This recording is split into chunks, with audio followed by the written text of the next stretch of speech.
When we think of ancient technology, we often imagine simple tools and primitive machinery. But what if we told you that over 2,000 years ago, the ancient Greeks had built the world's oldest computer? That's right, we're talking about the Antikythera mechanism, a complex device discovered in a shipwreck off the coast of Greece in 1901. This incredible machine contained a system of gears and cogs that was able to predict astronomical positions and eclipses with incredible accuracy. It's no wonder that some have called it the world's first computer, a marvel of engineering that was centuries ahead of its time. The Antikythera mechanism is a reminder that even in the ancient world, there were minds that were capable of incredible feats of technology and innovation. When we first looked at the results, it was astonishing. We've had to rethink the history of technology completely as a result of this single object. It's such a clever, extraordinary, sophisticated machine. Completely shocking for ancient Greece.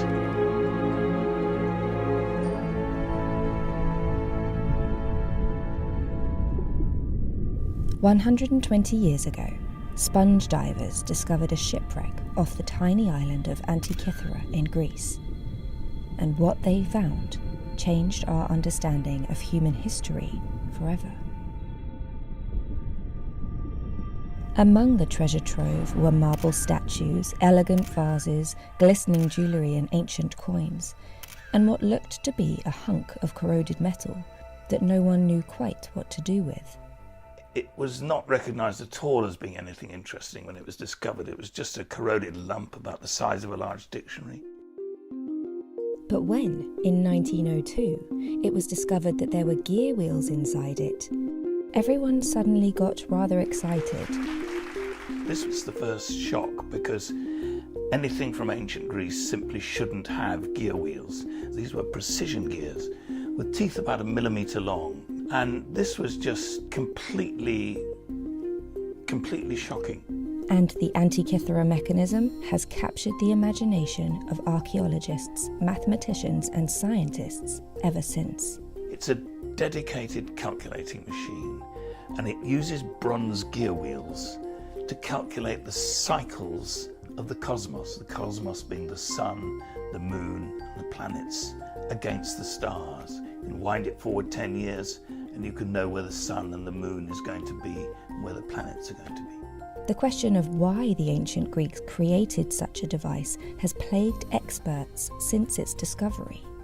I think it was conceived as a calculating machine that would calculate the theories they had. They had astronomical theories, but could calculate those at the turn of a handle. So it would demonstrate how you could look ahead, say, what's the position of the moon going to be in 5 years' time? You could turn the handle. They'd tell you almost immediately. This is a massive step forward in the history of science and technology. Something we take for granted now, but in those days, the idea that your scientific theories could be mechanized, the predictions could be mechanized, was absolutely astonishing. Now kept in a museum in Greece, the 2,000-year-old device is split into 82 fragments, and much of it is missing. But in the years since this discovery, modern technology has vastly advanced what we know about the mechanism. In the 1970s, a team X-rayed the device, and the first secrets were revealed. Dozens of cogs hidden within it. But it wasn't until 3D X-ray technology came along that they could separate these gears out. We took an 8-ton X-ray machine to Athens, installed it in the museum, and we took X-ray data of all the 82 surviving fragments of the mechanism. And when we first looked at the results, it was astonishing because it showed us not only all the gear wheels in 3 dimensions so we could separate them, but it showed us all these new inscriptions in the fragments as well. A new world of secrets was revealed, a user guide, hidden within the folds of corroded bronze. This was a wonderful revelation. Out of that data has come nearly all the breakthroughs in recent decades. Came the discovery that it predicted eclipses, that it followed the variable motion of the moon. Previous experts had been able to model the back of the mechanism up until this point, but these inscriptions helped Tony and his colleagues with their latest model, which focuses on the front of the device. There's thousands of text characters in ancient Greek which tell us how it worked. It displayed the ancient Greek cosmos, the sun, moon and planets, in a sort of ring system. It brought back the history of technology to a much earlier time. It is completely astonishing that the ancient Greeks firstly had the conception of making this technology, and secondly, the ability to actually physically make it. We've had to rethink the history of technology completely as a result of this single object. The great Arthur C. Clarke said, if the ancient Greeks had understood the capabilities of the technology they'd created, then they would have reached the moon within 300 years, and we'd now be exploring the nearest stars. Now, Tony and his team will take their theoretical model and use ancient Greek techniques to build a physical model of the mechanism. And modern technology may reveal more secrets of the ancient world still.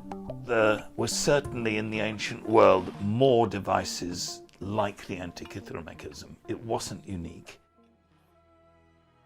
I think the only real hope of finding another machine like the Antikythera mechanism is from a shipwreck.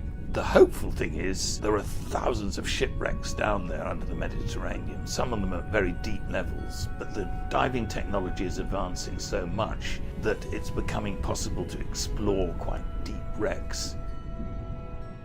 To understand the technological world we live in today, we need to understand its history. What the Antikythera mechanism tells us is that history is different than what we thought, that it started earlier, that it developed in this incredible flourishing of this sophisticated technology, and then it seemed to go backwards. We kind of take it for granted, I think, in the modern world that technology will just keep on advancing. But throughout history, this hasn't always been the case. The history of technological development doesn't go in a straight line. It develops in fits and starts and sometimes gets lost and forgotten.